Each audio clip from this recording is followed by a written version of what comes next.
네, 현장 특파원 리포트 시간입니다. 오늘은 중국 현지 분위기 생생하게 지켜보도록 하겠습니다. 한국경제신문의 강현우 베이징 특파원 연결돼 있습니다.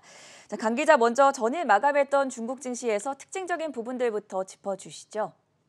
어제 중국 본토 증시는 9월 생산자 물가지수 PPI 상승률이 역대 최고 수준을 기록했다는 소식에 하락 마감했습니다.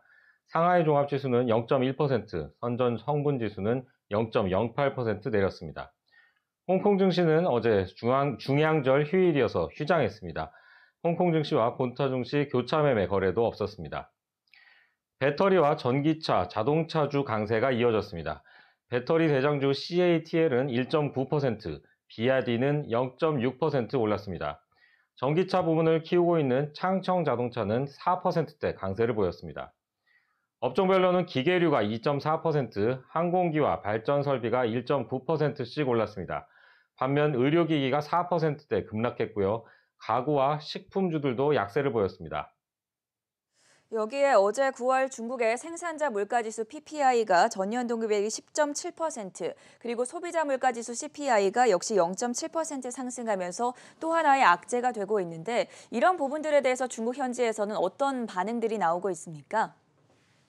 네, 석탄이나 원유 같은 국제 원자재 가격이 급등하면서 중국의 9월 PPI가 작년 9월보다 10.7%뛴 것으로 나타났습니다. 1995년 12월 11.1% 이후 26년여 만에 최고치를 보인 겁니다.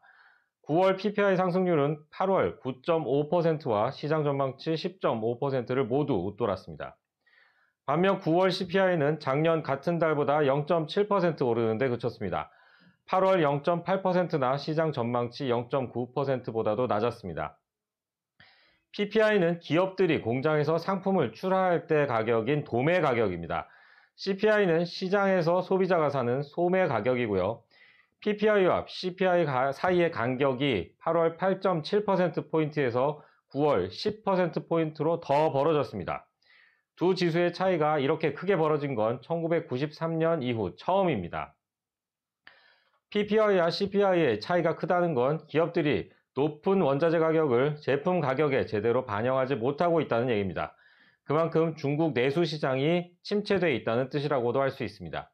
특히 중소기업들이 경영난을 겪고 있습니다. 중국 정부가 전력난에 대응해 전기요금 현실화에 나서면서 PPI는 상승 압력을 더 많이 받을 전망입니다. 텐펑증권은 전기료가 오르면 PPI가 1%포인트 더 오를 수 있다고 분석했습니다.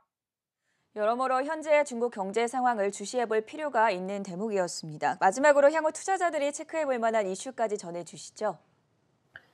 네, 다음 주 월요일은 18일에는 중국의 3분기 경제 성장률이 나옵니다. 중국이 코로나19 충격에서 비교적 일찍 벗어나면서 지난해 주요국 가운데 유일하게 플러스 성장을 달성했습니다. 올해는 선진국 경기가 차츰 회복되면서 중국 경제는 상고하저 패턴을 보일 것이란 예상이 많았습니다. 그런데 중국 내수 경기가 부진한 데다가 전력난까지 겹치면서 하반기 성장률이 예상보다 더 떨어질 것이란 관측이 점점 더 우세해지고 있습니다. 작년 같은 기간과 비교한 3분기 성장률 전망치 평균은 5.2%입니다.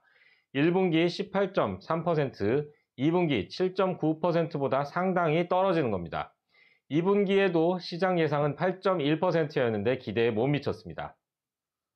최근 글로벌 금융회사들의 분석을 보면 노무라 증권은 전력난을 반영해서 3분기 성장률을 기존 5.1%에서 4.7%로 내렸습니다. 시장 평균보다 상당히 낮게 잡은 거고요. 중국의 IB인 국제금융공사도 3분기 성장률이 0.1%에서 0.15%포인트 정도 내려갈 것으로 봤습니다. 부동산 개발업체들의 유동상 위기는 계속 지켜봐야 할 이슈라고 하겠습니다. 전 세계 부실채권 165조 원 중에 절반이 중국 부동산 업체들이 발행한 회사채라는 통계도 나왔습니다.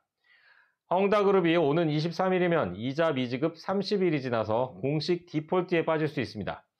최근에는 중견업체인 화양옌과 실리가 디폴트 상태가 됐습니다. 공식 디폴트가 되면 파산 절차로 들어갈 가능성이 높아집니다.